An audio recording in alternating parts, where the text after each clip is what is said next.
You're listening to the Political Book Show podcast. So today I'm joined by the author Jeff Chang, the author of We Gon Be Alright. Thanks for joining us, Jeff. Thanks for having me.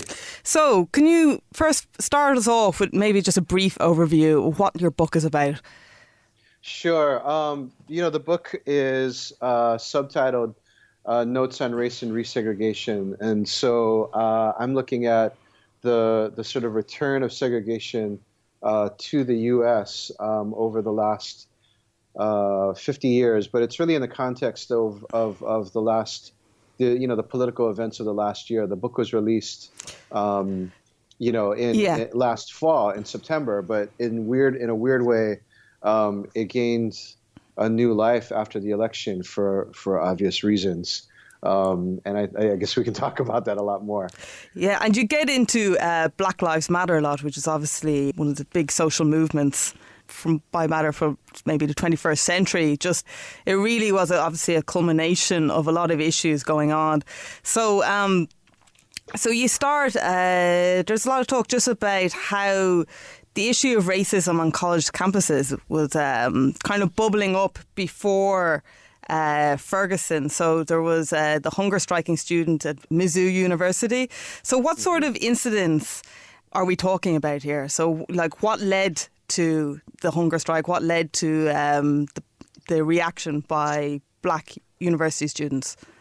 Well, the thing to note actually is that there's been a continuous sort of pressure from students going all the way back to the 1960s for greater access to higher education, greater representation, particularly of underrepresented minority groups, what used to be called underrepresented minority groups, speaking specifically of course, Black students and Latino students, Native American students, and some Asian American groups as well, Pacific Islander groups as well. And so there's been sort of a constant sort of ongoing thing going back to the 60s. But what we've seen, I think, in more recent years, say in the last 5 years or so, is students pointing to the gap between how universities in the U.S. like to advertise themselves as being places where diversity is welcome, and yet on campus there are still issues that happen for students of color where they're made not to feel welcome. At University of Missouri, there were a series of events of hate violence, including people somebody writing the N-word in feces on a dorm wall. And there was a number of other incidents in which students were made not to feel welcome. They would walk down the street and be called racial, slurs from cars or from folks who are passing by, and sort of the ongoing lack of attention by the university to these types of questions. Again, everything from microaggressions to hate violence, and so that's what has led, I think, students to be walking out on campuses. And last year, what we saw were over 100 campuses across the U.S. Walked out, struck against the university, and issued demands for change on the campuses. And but you talk about, how journalists in, say, The Atlantic and other liberal magazines, they paint universities as these bastions of political correctness. So Right. Why then are there so many campus racist incidents? Are students splitting into two opposite factions, maybe one becoming super aware of racial issues and the other making life difficult for minorities? I think it's always been there. One of the things that the larger question that I'm getting at in American life is that there's an increasing tolerance for segregation. And so a lot of students don't go to schools together anymore. And that's kind of a stunning fact. But what we've seen steadily since 1989, actually, which was the peak of school desegregation, public school desegregation, is a growth towards more segregation across the board. And this is happening at the same time when the U.S. is becoming what is called sort of majority minority, right? Within another 5 to 6 years, all those under the age of 18 will be part of a majority, including white students. And so there's a massive demographic shift that's been going on, but it hasn't necessarily been reflected in a cultural shift on the campuses, which is where students are coming together in a lot of ways for the very first time, engaging and encountering each other for the first time across cultural sort of differences and class differences. And so I think that that's one of the subtexts of what's happening here. And it's something that a lot of, I think, pundits, media people don't take into account when they're actually looking at what's happening on the campuses. They say, oh, these are bastions of political correctness. We can't say certain things about certain people anymore. I'm very inconvenienced by that, and it makes me angry. Well, people have to find ways to forge community. And if somebody is going to be here at a university calling me a chink, well, I'm not really going to feel very welcoming to that person in the same way that they haven't been very welcoming of me. And I think that these are the basic kinds of tensions that we've seen playing out on campuses really literally over the last 30 or 40 years. But they've reached kind of a new level because of the university's sort of stated interest in fostering diversity on the campuses. So students are really calling out the gap between what they see represented in their brochures and the media materials about the universities and what the reality is that they're encountering. Yeah, you had one memorable anecdote from the book was the student who they used, it was a black student, I can't remember now the college, but they basically used his picture in the promotional brochure because they literally couldn't find a photograph that had, that wasn't all white basically, and they photoshopped him into like the football team. Absolutely. So yes. As well, you talk about the back case in the 70s where there's a white student sued to be let into a Californian medical school where 16 of the 100 places were reserved for people of colour. The California Supreme Court ruled that affirmative action in California was unconstitutional. So do you think that this decision had far-reaching negative consequences? Well, yes. The Bakke case then went to the Supreme Court, and what happened was the Supreme Court affirmed affirmative action. They said affirmative action can take place. Affirmative action programs, of course, are programs to be able to create sort of special consideration of groups who have been historically discriminated against.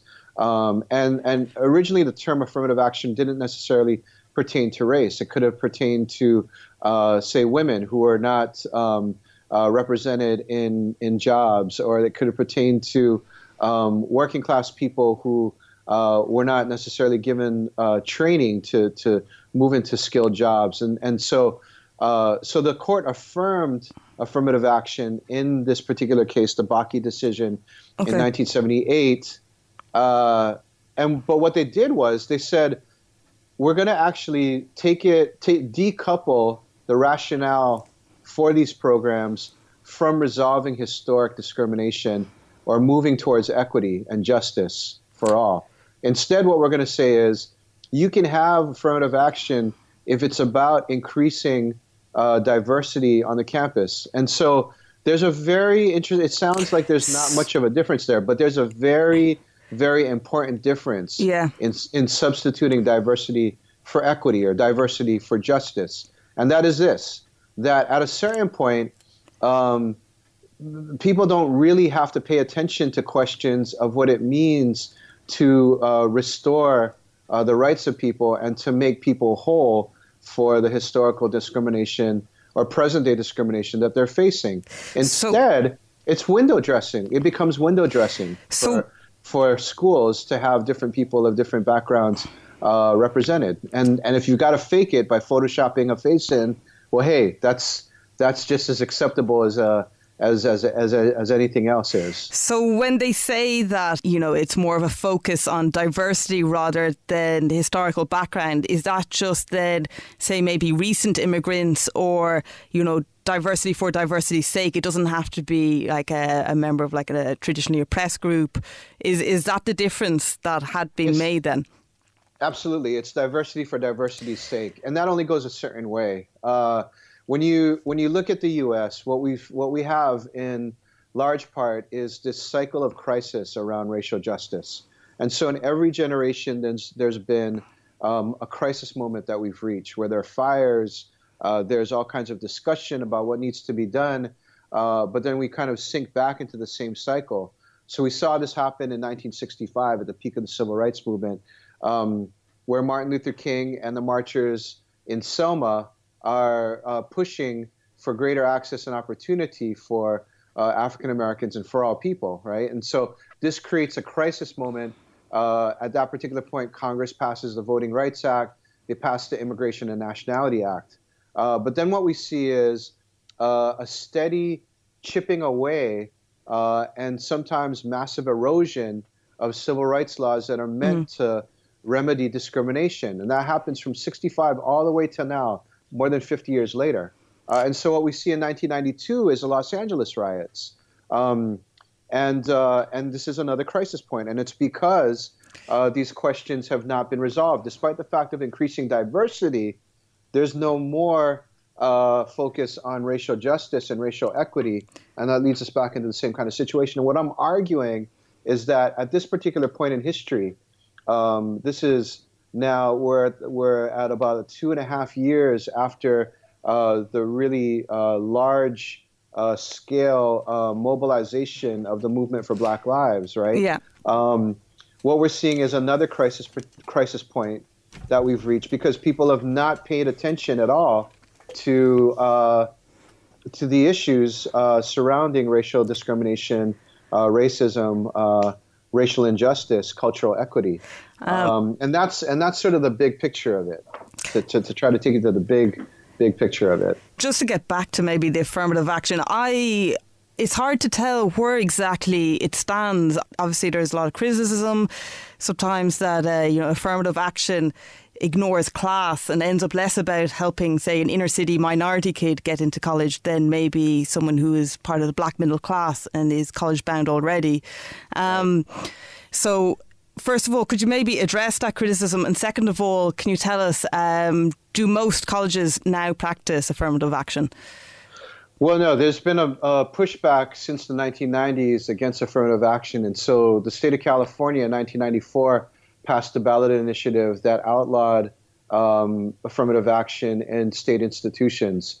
And so what we've had is this really bizarre situation in California in which, California was one of the first states, aside from Hawaii and New Mexico, to become majority minority. And yet there were no affirmative tools to be able to ensure that there could be adequate representation of Latino, especially, and of African American, students. And so we have the situation now where at elite law schools, such as at the University of California at Los Angeles, of 1,000 students, we have less than 40 law students that are in the entire school. This has gone backwards. This is resegregation. Yeah. And so the affirmative action, sort of anti-affirmative action movement spread across the U.S. and went to a lot of these states that were about to become majority or on their way to becoming majority minority. And in some places they passed, and in some places they failed. And so the language of shifting from diversity to equity, or from equity to diversity, this has been a very, very important shift away from trying to resolve historic underrepresentation. And what I think that we're seeing is even at this particular point, right after 8 years of a black president, that there's the election of Trump signals that there's even less tolerance for us to be able to move towards a consensus towards racial justice. And so the state of this is that universities across the board claim to be supportive of diversity. In some states, they're not allowed to use affirmative action And in most of the states, they are allowed to use affirmative action. And yet we haven't necessarily seen an increase in representation of underrepresented groups. Now, the question of class, I think, comes in, and I think that it's been very, very important to kind of hear that particular critique of affirmative action. But let's remember, affirmative action began as a program to remedy discrimination and underrepresentation, historic underrepresentation of different types of groups. There was always a program, one called the Equal Opportunity Program, to try to admit low-income students and working-class students, right? Okay. These programs have been rolled back with affirmative action. And so those folks who actually claim that they want to see affirmative action alongside are moved to be more of a class type of thing, they haven't necessarily been helping, because they've been asking for a rollback of all of these programs across the board. And at the same time, it's not just a class issue. In fact, if you took a Venn diagram and you kind of drew it, right, the underrepresentation for people of color has a lot to do with class. And so, I support class-based equal opportunity programs. I support race-based affirmative action, because there needs to be more opportunity granted to folks across the board. But what we've seen is people are saying it's either one or the other. And what I want to say is that there are intersections here that people need to kind of take account of, that you need to look both at race and class at the same time. An interesting point you brought up, the universities are really concentrating on getting their marketing right and, appearing as these places are very diverse. And part of that has been bringing in heads of business to actually, to sit on university boards. Along with that, there has been a reduction of public money towards colleges. So how do you think that has impacted racial inequality? Do you think it's more now, maybe people in charge are more cutthroat and they're not as interested maybe in providing education for all? It's more about money, basically. Well, what we've seen, I think, is in the U.S., the growth over the last 5 decades of the for-profit educational industry. And it's happened at sort of elementary and secondary, the sort of that level of education, and it's filtered into post-secondary education, right? So that we see increasingly universities depending upon the private sector, upon corporate monies to be able to sustain their educational missions. And of course, that's kind of expanded into the increasing collaboration, if you will, of universities with corporate kinds of mindsets by appointing corporate leaders to their boards and appointing people as presidents, even as administrators, folks who don't come out of education but instead come out of the sort of private sector. And so we've seen very dramatic types of situations happening at a number of different colleges across the U.S. where we've had sort of corporate raiders appointed as college presidents. You can only imagine, right, what can happen here. One university, what they decided to do was, in order to improve their numbers and make it look like they were graduating more students, they tried to push out students who were failing. They were literally saying, get rid of these folks, drown these babies, like get rid of them. Like we don't need them. They're not making our numbers look good. Let's push them out of school. Let's try to get them kicked out of school for whatever academic failings they might have. Let's not work with them. And I think that that's like suggestive of what's happened across the board. If you're asking for a university to take care of its mission of educating all, right, then that means that you're taking in students who are coming from wildly different types of backgrounds. And in order to be able to account for that, you've got to be able to provide support services. You've got to be able to address questions of discrimination that might be happening on campuses. And all of that takes resources it's inimical to people who are looking only towards the bottom line. These are programs that are not necessarily coming for free. You've got to pay staffers to be able to do that. You got to pay people like me to take care of these jobs. And so in some ways, diversity doesn't pay. Even diversity, certainly equity doesn't pay. Even diversity in some ways doesn't pay. And that's led to the closure of programs across the U.S. That are geared towards underrepresented students. It's led to the cutting back of funding for programs, say, in ethnic studies, in African American studies, across the board. And it's been part of the reason why students have had to feel like they needed to take back, the quads, so to speak. They needed to go back out and march, is because a lot of the programs that they had been relying upon for so many years have been cut or severely underfunded. Oh, it's funny because there has been something similar happening here in Ireland. I'm sure it is probably an issue in many places in the UK as well. Obviously with the crazy fees that I know, say, I know in the States is something. It's definitely in the range of 20-30K a year. So I really don't understand how someone without means is going to be able to. I know there is obviously student loans, but you can't discharge them through bankruptcy as well. Like they're No. They can be a bit of a vice, a double-edged sword. So the sort of austerity like always falls on the people least able to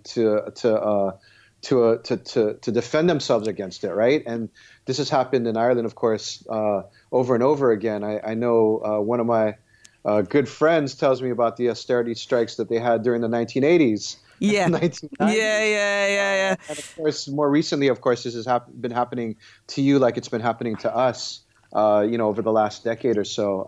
And so this is a part of the ongoing project, I suppose, of being able to make people aware of the connections between, austerity measures and the resegregation of education in the U.S. And just to maybe get away from education for the moment, a lot of your book does deal with housing and how there is now a reversal of the so-called traditional white flight, where people would move out into the suburbs, out of the inner city. And now it is more so the suburbs that are becoming majority minority, and white people are moving back into the inner city. So, and the process of gentrification and all that stuff. So can you tell us, how has the tough on crime police policies, has that led to a situation where police can now kind of encircle a suburb and hit them particularly hard? Like, for instance, Ferguson, it's a black population of 67%, whereas all the municipal seats were held by nearly all of them, I think, were white people, basically. Yeah. Mm-hmm. Can you just bring us through that a bit? Sure. It's really interesting. You think about kind of the story of the city in the U.S., and it's, for many years it kind of diverged from the story of the city in Europe, where in Europe, of course, the suburbs have traditionally been places where immigrants and low-income and working-class folks are relegated to, where the cities were places of wealth. Well, yeah, like I suppose in France they have the banlieue, right? Perfect example is Paris, right? Yeah. And so the U.S. city, on the other hand, after World War II, a lot of the funding went to sort of foster the notion of the American dream, so that everybody could be able to have sort of a house with a white picket fence and a 2-car garage, out in the suburbs, and have this room for their kids to be able to play. And what's forgotten is that the government loans that made that particular dream possible were given overwhelmingly to white families, to white working class and middle class families. That a very small percentage, less than 10% of those funds, were given to folks of color. It was a GI Bill or something, wasn't it? Yes. and also the FHA loans. There are federal homeowners agency or federal housing agency loans that were also given out as well that guaranteed sort of mortgage loans for the banks. And so that's how you get the creation of the suburbs. The suburbs are created primarily for white families, and folks of color are excluded from them. And so what we see, for instance, in St. Louis is that the suburbs surrounding St. Louis really beginning to spread after World War II, and they're entirely white. And only after desegregation orders come in for the schools for St. Louis County do we see the movement of blacks into St. Louis County. It literally requires the courts to be able to say, you need to be able to open these schools up to black families. And then at that particular point is when housing is made available. And what you see is white flight from those particular suburbs in North County, such as Ferguson, to other suburbs, to suburbs that are further out. And so these continuing patterns of white flight sort of leave these areas segregated. And what we've seen more recently is that into these old neighborhoods in which blacks were confined for much of the 20th century, we've seen whites moving in, a lot of development into these areas, new buildings going up, lofts going up, all these kinds of things happening. And this is happening not just, of course, in St. Louis. I'm in the San Francisco Bay Area, and it's a perfect example of wealth pouring back into the cities and people being forced to move further and further out. And so, part of what made it possible for this to happen was in the 90s, there were all of these quality of life laws that mayors enforced, which would harass people of color. Like if you were selling things on the corner, right, you would get harassed. You would be told you can't sell your hot dogs here anymore. You can't sell your books here anymore. You can't sell your incense here anymore, right? You were clearing the streets.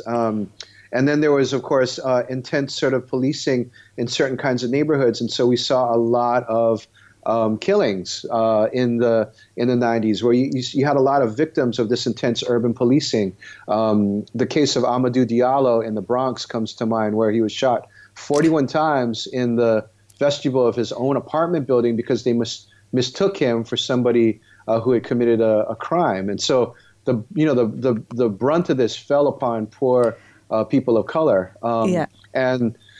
And so this type of policing now, of course, takes place in the suburbs where folks have been forced to move to. So the reason that we say that gentrification is too small a frame to look at what's happening in the U.S. is because it disappears the people who are forced to leave the city. It focuses on those who have the money to be able to stay in the city. Yeah, because I know... or fight, I know sometimes people say about gentrification, I was like, well, what's the problem? Your area's gotten nicer, there's a hipster bookshop or whatever on the corner now. But obviously it only really, if you own your own home, everything maybe is okay because you watch your house price value go up. Whereas if you're renting, you no longer can afford to rent there. So, and as you touched on in your book, the rates of home ownership among black and minority people are still very, very low because of, as you said, with the historical loans given, there wasn't the equality there.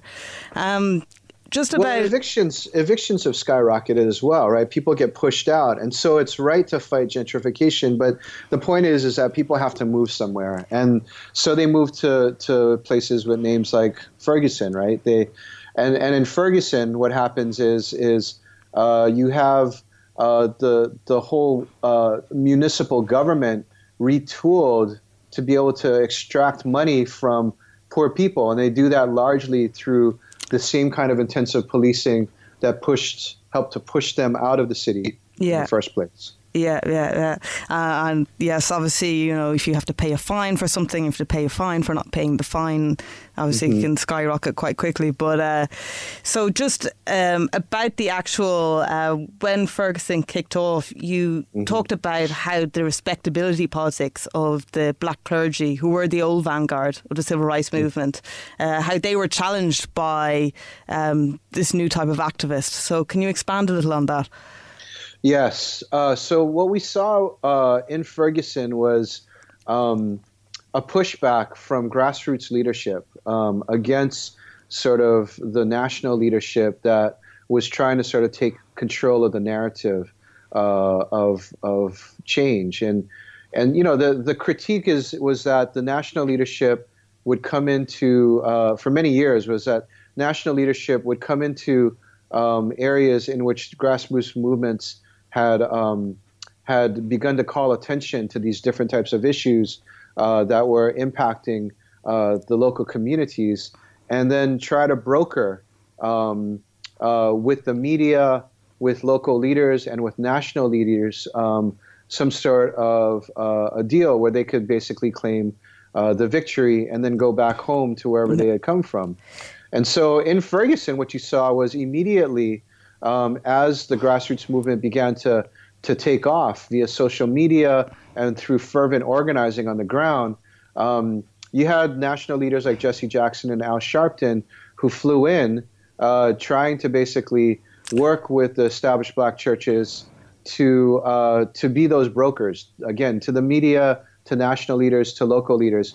And grassroots leaders, particularly the young organizers on the ground, were like, we're not actually having this. You know, we're you need to be able to make room for the folks who led this movement, and that includes all of these sort of folks who might be considered the rabble, right? The people who are the outsiders to your sort of respectable types of politics. Yeah, well, I suppose, you know, what comes to mind is that, you know, criticism of, say, leaders of a trade union movement, you know, it starts off quite radical and then, you know, they get a position where it's paid and they're interacting a lot maybe with management and maybe a little bit of the fire goes out.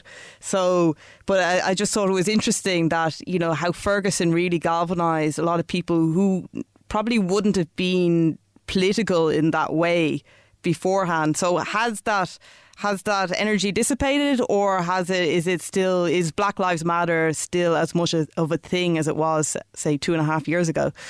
It's definitely still very much a thing. You know? Yeah.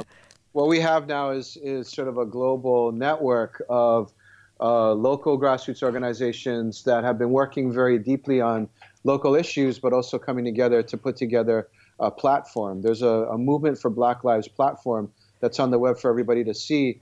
And here's the thing, right? Like the Movement for Black Lives, one of the originators of this, Alicia Garza, wrote an editorial very early on in which she said, look, this is going to be Black-led because what folks need to know is that when Black people get free, everybody gets free.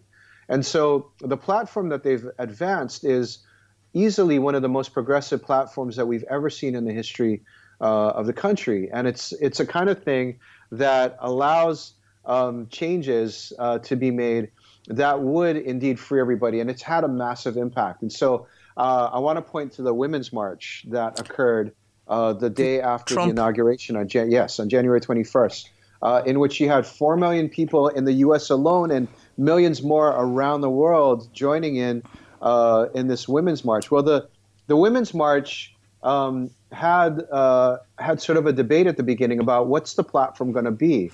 And they formed these unity principles. And if you look at the unity principles, they're deeply influenced by the Movement for Black Lives. And they're also influenced by other movements that have been going on as well. So there are the reproductive freedom types of statements, but there are also statements about jobs. There are statements about racism. There are statements about immigration. There's statements about climate change and environmental justice as well. And so what I think has happened is that the Movement for Black Lives has galvanized a way to think about movements in ways in which the different movements can converge and find these intersections of race, of class, of gender, of sexuality that allow us to be able to think big. And I think that that's why the resistance so far against the Trump administration has been so big, it's been so bold, it's been so beautiful. Yeah. But something like, say, Occupy Wall Street, huge energy at the time, then there was, it was a leaderless movement and there wasn't a manifesto, and by and large, that did go to the four winds after. It obviously changed the conversation, but it didn't leave behind in its wake, say, something like the Tea Party, which was very focused on organising these little small cells in the country or whatever. Is there a danger of that happening to Black Lives Matter? Because obviously, it doesn't have a formal leadership structure as such. I think it's an open question. I tend to be positive about this because what I think people are beginning to understand all through the movement is that it takes different fronts to be fought at the same time.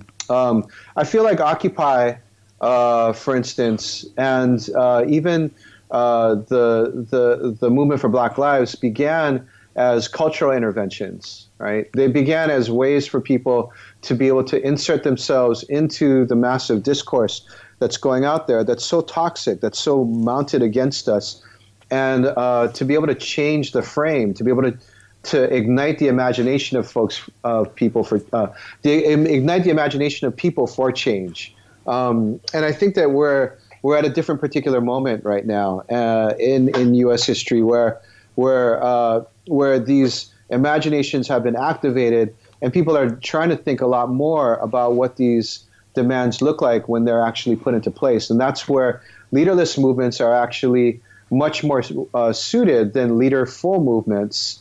Let's take that back. When we say leaderless movements, what people say on the ground is that they're leader-full, right? That there are a lot of leaders. There's not just one or two brokers. Yeah. There's not just a Martin Luther King or a Malcolm X or a charismatic figure at the head of this, right? Yeah, or like a hero, or right. So what I'm saying is that these leader-full movements, I think, are able to engage on all of these different types of levels at the same time, at all of these different types of fronts: the cultural level, the local city council, the local transportation councils.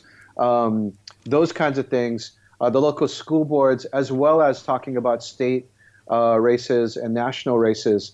And that's what you see happening, I think, in the movements now, is people are trying to mobilize on these different types of levels to fight in these different types of ways. And at different points, different types of things kind of push forward. So the Women's March has become, I think, for instance, at this particular point, the vanguard of the resistance, the place where the energy sort of seems to be gathering. But people that are coming out for the women's marches are finding work to do in all of their different types of ways on all these different types of issues in all these different fronts that need to be fought at the same time. And so it requires a level of complex thinking that we may not have necessarily had in previous movements. And in this case, we're inventing it. It's true, right? But I think there's also a lot of models from Ella Baker on forward to be able to grasp onto, to the Zapatistas, right?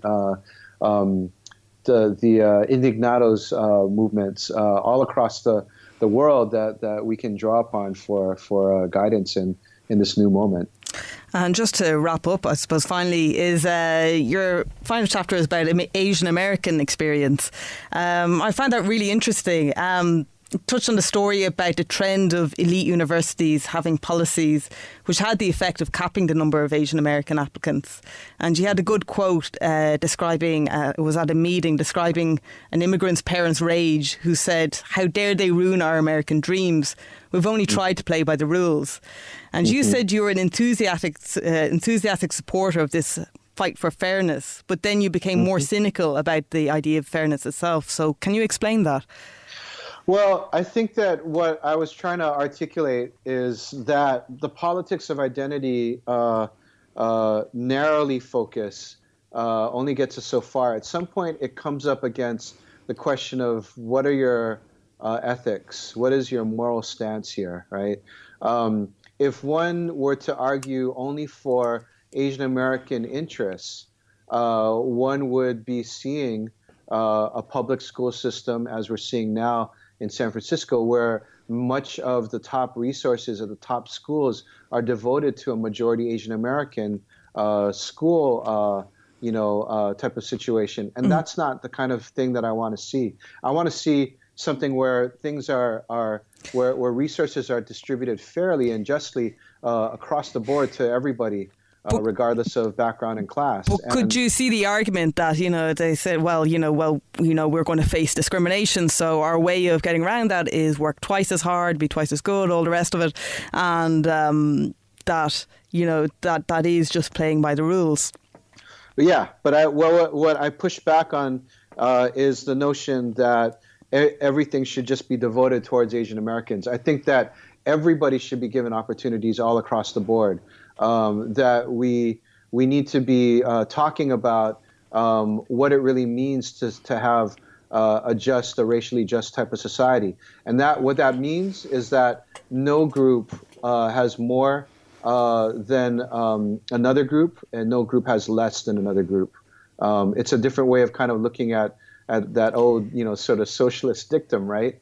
But I think that it's really important for folks to be able to understand that to argue just narrowly for one group's interests over another, it comes up against a question of ethics and morality at some point. It really comes up against a question of what do we want the best society to be able to look like. That was Jeff Chang, author of We Gon Be Alright.